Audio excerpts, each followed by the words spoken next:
Feliz de estar aqui, glória a Jesus, mais uma vez nesse estudo. Hoje nós vamos começar, queridos, com muita alegria, o estudo na segunda carta de Paulo aos Tessalonicenses. Então vamos lá, vamos começar? Você que está chegando, nosso abraço, nossa alegria de ter você aqui conosco nesse estudo. Muito bem, uma palavra introdutória hoje sobre a segunda carta de Paulo aos Tessalonicenses. Então que o Espírito Santo esteja aqui, nos iluminando a mente, abrindo o nosso entendimento, nos dando sabedoria para transmitir, para receber vocês aí do outro lado, seja um momento de crescimento, um momento de edificação.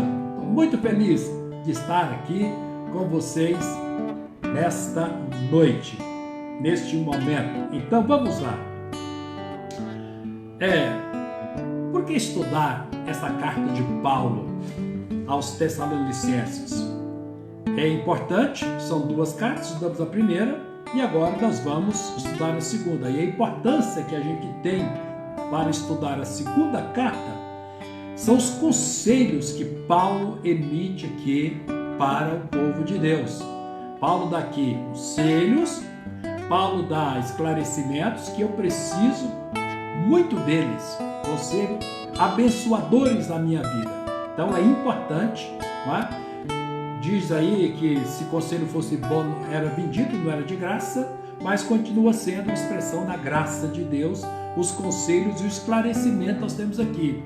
Todos eles ligados à segunda volta de Jesus. Então são esclarecimentos específicos, são conselhos específicos ligados à segunda volta de Jesus. E é bom a gente parar para refletir acerca disso. São duas cartas que Paulo escreveu para a igreja de Tessalônica. Isso mostra o carinho que ele tem por essa igreja, o apreço que ele tem por essa igreja, como essa igreja fazia parte do foco dele. Nós não estamos mais na época das cartas, né? Hoje são as redes sociais, hoje é Facebook, Instagram, hoje nós temos aí o WhatsApp, hoje nós temos aí uma parafernália eletrônica para comunicação instantânea, com as pessoas mais distante possível, mas a gente fala ao vivo, como se estivesse por presente.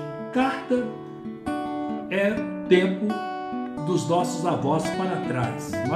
Eu escrevi muitas cartas quando jovem. Quase todo dia escrevi uma carta quando jovem, especialmente para minha namorada, né? Que hoje é minha esposa. Ela tinha um monte de carta que eu escrevia, porque era a forma da gente se comunicar. Hoje não se fala mais em carta.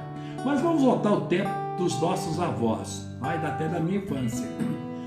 Se você recebesse uma carta de uma pessoa que você gosta muito, tem um apreço muito grande, qual seria a sua emoção? E se você recebesse uma segunda carta, isso mostraria alguém preocupado com você, ou alguém que ama você, alguém que deseja expressar o quanto você é importante. É o que a gente vê nessas cartas de Paulo. Não que as outras igrejas sejam menos importantes, como Colossenses, Filipenses, que ele escreveu apenas uma carta, mas ele escreveu duas. Na primeira carta, a gente vê aqui algumas características dessa segunda carta de Paulo sobre a volta de Jesus. Por exemplo, na primeira carta, ele fala que a volta de Jesus seria como um ladrão de noite.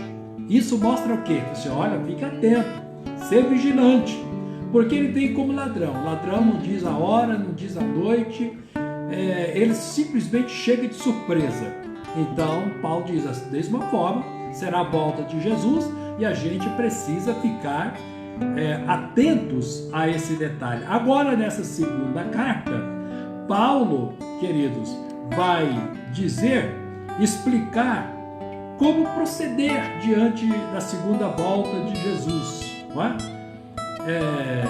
Ele vai dar aqui alguns conselhos importantes, alguns sinais sobre a volta de Jesus. Lá não tem sinal, ele vem como ladrão, mas aqui Paulo vai mostrar alguns sinais.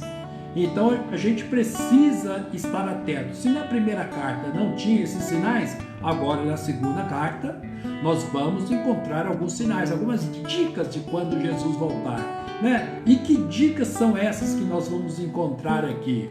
Bom, a gente vai ver isso daqui a pouco, mas essas dicas são muito importantes para que a gente tenha dois pontos fundamentais, né?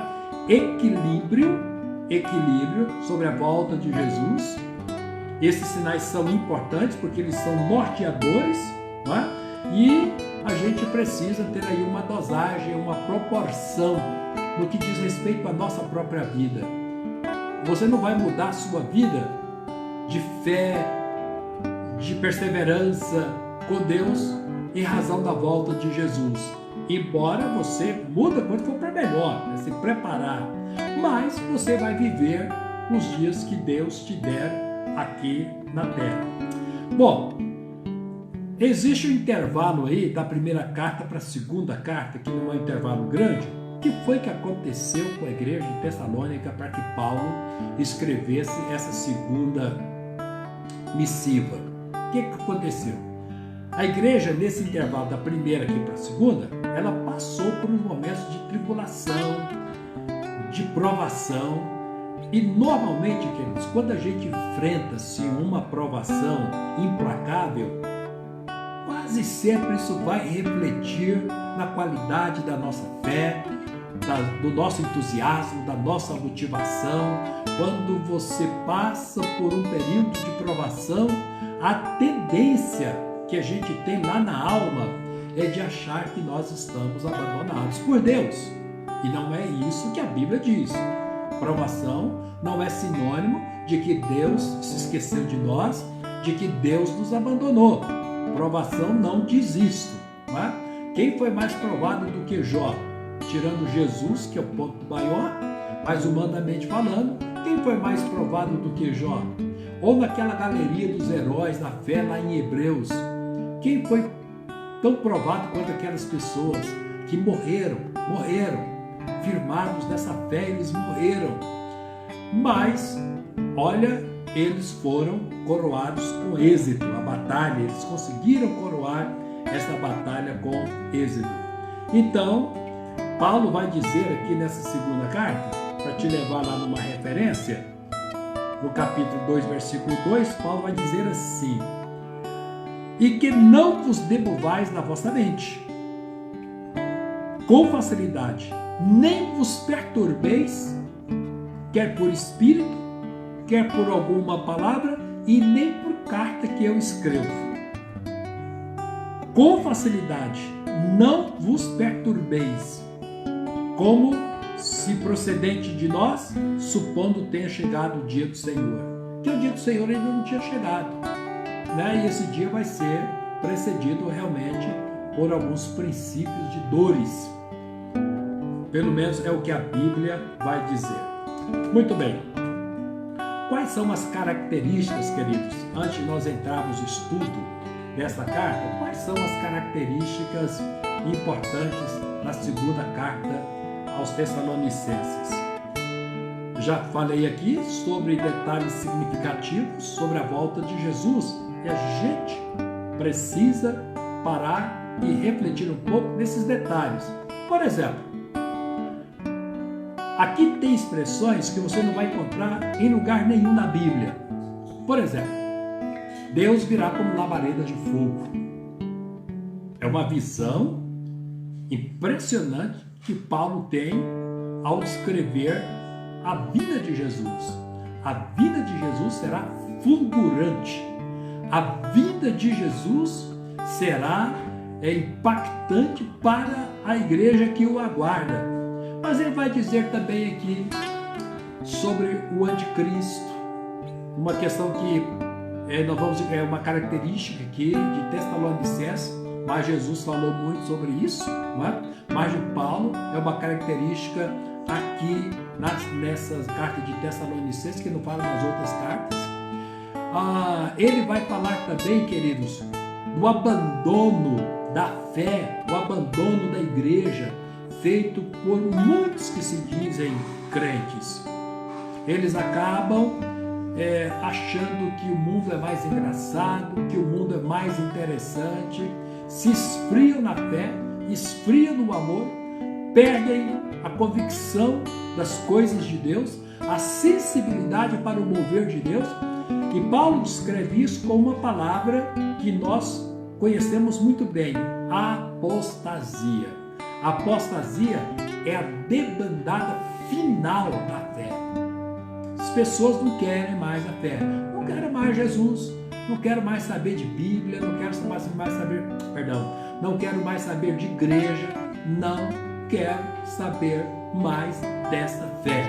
Então eles acham que a vida que nós levamos aqui, ela em todos os aspectos é mais interessante, é mais atraente e prende mais o coração. Então são características, são detalhes que Paulo vai colocar nesta carta aqui em Tessalonicenses. Muito bem, isto relembra muito bem, queridos, o momento que nós estamos vivendo, né? A igreja vive um momento marcado por apostasia. Muita gente abandonando de forma definitiva a fé cristã. Vou fazer aqui um resumo bem rápido. São 3 capítulos, é uma carta bem menor do que a segunda. Vou aqui fazer um resumo bem rápido desses 3 capítulos, ok? Porque depois a gente vai trabalhar de forma bem detalhada. Qual é o ponto fundamental do capítulo 1? Irmãos, o ponto fundamental do capítulo 1, Paulo vai começando elogiando a igreja. E ele vai elogiar a igreja em razão das qualidades que essa igreja possui. Isso é importante, porque a própria igreja, de repente, queridos, a gente vê o seguinte: nós não somos tão bons como nós gostaríamos de ser. Nós não somos tão firmes como nós gostaríamos de ser. Nós não crescemos ao ponto que a gente gostaria de chegar, aquela estatura do varão perfeito. E nós ficamos sempre insatisfeitos com as nossas conquistas espirituais. E achamos que somos os menorzinhos, que somos os mais fracos, que somos os mais simples, que somos os mais humildes no reino de Deus, que o reino de Deus tem pessoas muito melhor do que nós. Mas Paulo não via a igreja de Tessalônica dessa forma. Então ele vai elogiar as qualidades dessa igreja, ele vai injetar um sangue novo nessa igreja. Paulo vai pegar essa igreja e colocar num patamar mais alto, e veja que quem fala isso é Paulo, o plantador de igrejas, o apóstolo por excelência. Mais ou menos assim. Nós estamos em casa, assim, às vezes preocupados até conosco mesmo, assim, Deus, eu não sou o que o Senhor espera que eu seja, e até mesmo que eu gostaria de ser. De repente você não está se vendo da forma como Deus vê. E aí chega alguém e te dá uma palavra, um testemunho acerca da sua vida, do seu trabalho. Foi graças à sua instrumentalidade que tantas pessoas conseguiram crescer, conhecer Jesus, conhecer o amor de Deus, ficar firme. E isso inunda o nosso coração de alegria. São as palavras de Paulo aqui para a igreja. O capítulo 2, ele vai dedicar-se sobre a volta de Jesus. Que algumas pessoas tentaram corromper a igreja dizendo: olha, Jesus já veio, vocês que não perceberam, né? E vocês estão aguardando a vinda de um Jesus que já aconteceu no passado. Então vocês estão sendo iludidos. E Paulo tenta corrigir esses ensinamentos falsos que tentaram colocar dentro da igreja para desanimar alguns irmãos. Dizer assim, que a nossa fé não é uma fantasia, a nossa fé não é vã, a nossa esperança não é uma fantasia, não é algo infundado. A nossa convicção está fundamentada na eterna palavra do nosso bom Deus. E, queridos, ele vai dizer ainda no capítulo 2 uma palavra especial sobre o anticristo. Então este governo que vai acontecer, que é uma questão nova nos ensinamentos de Paulo, não de Jesus, né? Jesus falou muito sobre o anticristo, Mateus 24, Lucas 23, Jesus falou muito sobre o anticristo. E Paulo vai também falar sobre esse anticristo aqui. E é interessante, queridos, colocar o governo de Jesus de um lado, a vida de Jesus de um lado, com a manifestação do anticristo do outro lado, porque é o seguinte: das duas coisas uma, ou vou me encontrar com Jesus nas nuvens, com poder e grande glória, numa manifestação luxuosa, ou eu vou me encontrar com o anticristo aqui na terra. Então, não se escapa, ninguém vai escapar disso. Das duas, uma dessas alternativas. Tá? Ou Jesus na sua vinda gloriosa, ou o anticristo na sua manifestação demoníaca, satânica, que vai reger as nações com ódio, com guerras, com sangue, com muita dor, com muita angústia. E como são dois fatos marcantes que Paulo coloca no capítulo 2, e nós vamos ver isso quando chegarmos lá, todo mundo tem que estar preparado para um ou para o outro. Para o encontro de Jesus nos ares, ninguém vai se não estiver preparado. Agora, enfrentar o anticristo sem estar preparado é uma loucura. Porque precisa saber quem é que vai se levantar na terra como governo. Que vai ser aplaudido ricamente, né? Por todas as nações do mundo será aplaudido.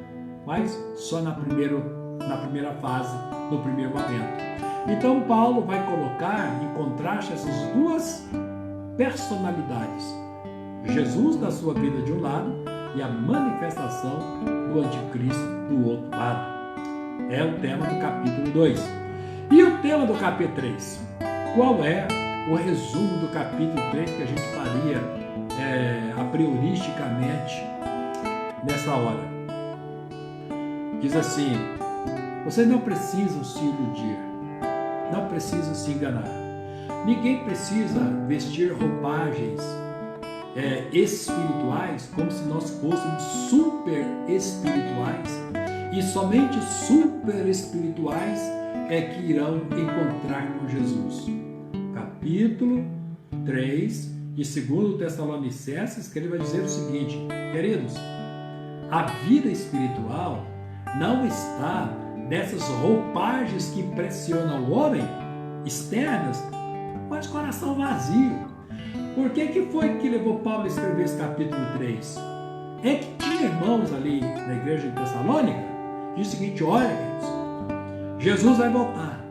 É um desperdício da sua vida você ficar preocupado com a sua vida secular. É um desperdício. Você não vai levar nada. Tudo vai ficar aqui. Jesus está para voltar. O que você vai ganhar trabalhando, juntando dinheiro, comprando bens?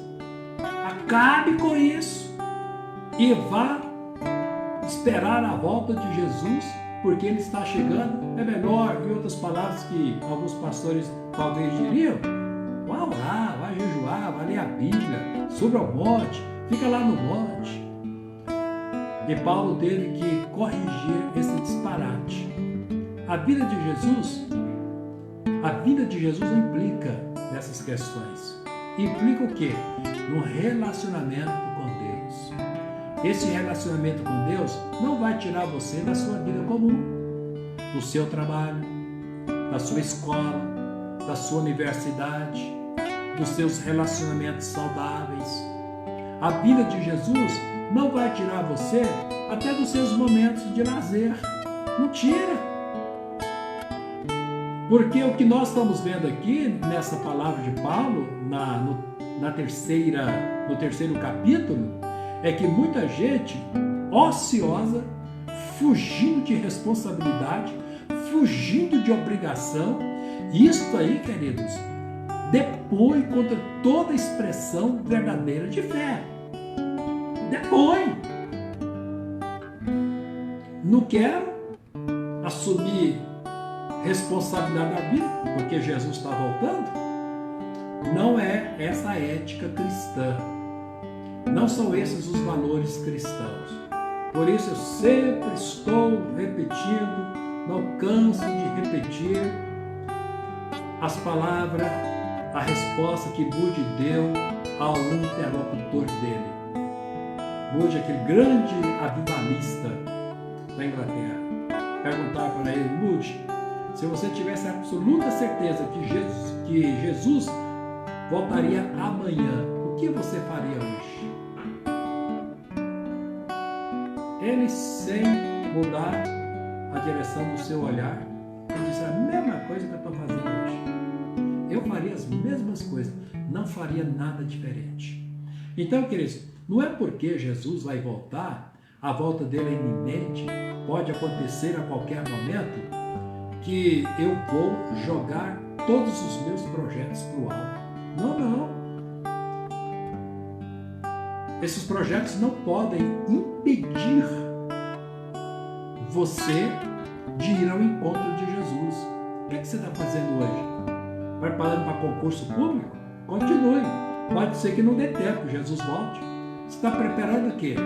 Comprar uma nova casa, um apartamento, um novo carro? Você está preparando um pacote de viagem? Você está preparando o seu casamento? De repente as coisas estão acontecendo, você quer casar, não está acontecendo nada, mas você pode crer que isso pode acontecer do dia para a noite. Deus pode colocar um príncipe, uma princesa diante dos seus olhos e eles brilharem, né? Seus olhos brilharem. Continue com seus propósitos, continue com seus planos. Jesus volta, no dia que Jesus voltar, vai ser lucro. O lucro é a volta de Jesus. Se não acontecer nada aqui, se não acontecer, queridos, nós não vamos frustrados, decepcionados, porque dentro da nossa alma tem um grito: Maranata, Maranata, Maranata. E Paulo, nessa saudação à igreja, ele coloca duas palavras que eu não posso deixar de olhar para elas. A primeira é graça e a segunda é paz. Porque são as duas palavras, queridos, que regem o nosso relacionamento com Deus e o nosso relacionamento com o próximo. Graça, porque nós não temos méritos. Por mais que alguém ore, por mais que alguém jejue, por mais que alguém se dedique à obra de Deus, por mais que alguém se entregue, não tem méritos diante de Deus. Consagração, entrega, renúncia é uma questão normal da vida cristã, não é uma coisa extraordinária. Então, graça é toda expressão do amor de Deus para a nossa vida. E a outra questão, queridos, é paz. Porque o nosso Deus é um Deus pacificador, é um Deus de paz, é um Deus que nos reconciliou com Ele, acabou a inimizade, não existe inimizade entre Deus e nós. Então nós temos que olhar para um Deus que nos ama, que nos abraça, que caminha conosco, um Deus que trabalha em nós, um Deus que trabalha por nós. Então é importante o nosso coração estar em paz. Não deixe nenhuma ansiedade invadir o seu coração. Bem, essa é a palavra de saudação de Paulo. E aqui, para a gente encerrar a nossa palavra de hoje, é importante a gente perceber os versículos 3 e 4. Eu quero concentrar você na leitura dos versículos 3 e 4. Eu vou ler os versículos 3 e 4 e concentrar a sua atenção nessa mensagem. Irmãos, cumpre-nos dar sempre graças a Deus no tocante a vós outros. Todos vocês são motivos de ações de graças, de gratidão. Como é justo fazer isso, pois a vossa fé cresce sobremaneira, o vosso mútuo amor uns com os outros vai aumentando a tal ponto que nós mesmos nos gloriamos de vós nas igrejas de Deus. À vista da vossa constância e fé em todas as perseguições e nas tribulações que suportais. Bom, queridos, vocês perceberem, Paulo coloca nesses dois versículos 3 características, 3 qualidades que precisam ser vistas em mim, 3 qualidades que precisam ser vistas em você, cada um de nós. Essas qualidades são importantes. A primeira dela é uma fé firme. A fé, queridos, começa pequena, não é? A fé começa fraca. O que não pode acontecer é essa fé continuar pequena a vida toda. Essa fé continuar fraca o tempo todo. O tempo todo que vocês olham para mim, eu estou vacilando. O tempo todo que vocês olham para mim, eu sou a mesma pessoa que reclama de tudo, que murmura de tudo, insatisfeito com tudo. Eu sou a mesma pessoa que estou no beabá, não consigo avançar na fé cristã. E o que Paulo está dizendo aqui, queridos, para a igreja, olha a expressão que ele usa aqui, né? Uma fé forte, uma fé firme. Ele diz assim, né? Dou graças, pois a vossa fé cresce sobremaneira. Então a igreja estava crescendo nessa fé. Isso traz um crescimento no nosso cristianismo, uma maturidade, nossa compreensão da Bíblia, da forma como Deus age, os nossos relacionamentos com Deus, é modificado por esta fé que se torna mais forte a cada dia. Mas está aqui no meio de sofrimentos e perseguições, mas esta fé não se abala, não se abate com lutas, com provações, não se abate. A outra característica que a gente vê aqui nesta igreja, que precisa ser vista em nós também, é o mútuo amor que vai aumentando a cada dia. Bom, se Hebreus afirma que é impossível agradar a Deus sem fé, não dá para agradar a Deus sem fé e nem tampouco com essa fé que fraqueja o tempo todo. É impossível agradar a Deus. Qual a visão que nós vamos ter de Deus? Vai depender muito da fé, da forma como nós olhamos para Ele. E o outro aspecto importante é o amor. E aqui, queridos, vou dizer uma coisa para vocês. Pensa num povo bom para falar sobre amor. É a igreja, são os crentes. Se alguém precisar de uma pessoa para dar uma palestra sobre amor, é só chamar um crente. Mas essa palavra nós sabemos decifrá-la da melhor maneira possível. Mas nós ficamos muito nas palavras. Nós somos bons de discurso, nós somos bons de fala, nós somos bons de papo, nós somos bons de discurso, nós somos bons de teoria. Em matéria de teoria não tem pessoa melhor do que os crentes. Agora, Paulo está falando aqui de um amor que é aumentado, um amor mútuo. Meu para você e você para mim. Esse amor aumenta. Então, cada dia você é melhor para mim. Cada dia eu sou melhor no seu olhar. Cada dia você é uma pessoa insubstituível para mim. Cada dia eu sou uma pessoa insubstituível para você. Porque é o amor que faz isso. Deixa eu dizer uma coisa para você. Dentro da Bíblia, ninguém pode ser feliz vivendo um amor egoísta. É impossível alguém ser feliz sendo egoísta o tempo todo. Sou narcisista, só consigo enxergar a mim mesmo. Só vejo os meus interesses. Quando eu olho para você, eu olho assim, querendo saber que vantagem eu posso tirar de você, que proveito eu posso tirar de você, se você vai me dar lucro. Queridos, ninguém pode ser feliz vivendo um amor egoísta. Nós temos que crescer neste amor. Quando a gente fala em crescer neste amor, nós estamos falando em crescer em renúncia, em abnegação. Exatamente. Isso, queridos, requer de nós entrega. Não estou preocupado com a minha felicidade, estou preocupado com a felicidade do meu próximo. Não estou tão preocupado com o meu bem-estar, estou preocupado com o bem-estar do meu próximo. Abnegação e felicidade são duas irmãzinhas que andam de mãos dadas.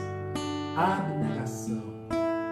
Quem ama não consegue dizer assim, não posso, hoje não posso, é impossível, não dá, quem sabe algum dia eu consiga fazer, mas a gente inventa as maiores mentiras, nós temos as maiores desculpas, nós inventamos qualquer coisa para jogar o corpo fora e não servir aquele que precisa de nós. E a terceira coisa que Paulo fala aqui, que a igreja tinha muito, Tessalônica, perseverança. Perseverança. Aí, indo para ler João, capítulo 15, só os 7 primeiros versículos de João 15, e ver quantas vezes Jesus usa a palavra permanecer, perseverar, ou a ideia em mim, e eu estarei em vós, e eu permanecerei em vós. Irmãos, permanência, perseverança é a nossa fé no presente. Não adianta ter sido perseverante ontem, ou a minha vida no passado. O importante não é o meu dia de ontem, vivido ontem, por melhor que seja. O importante é como estou vivendo o aqui e agora. Isto é perseverança. Pode ser que tudo seja favorável a mim, que os momentos sejam bons para mim. E pode ser que não. Pode ser que não. Pode ser que tudo venha contra a minha fé, contra as minhas expectativas, contra os meus conceitos.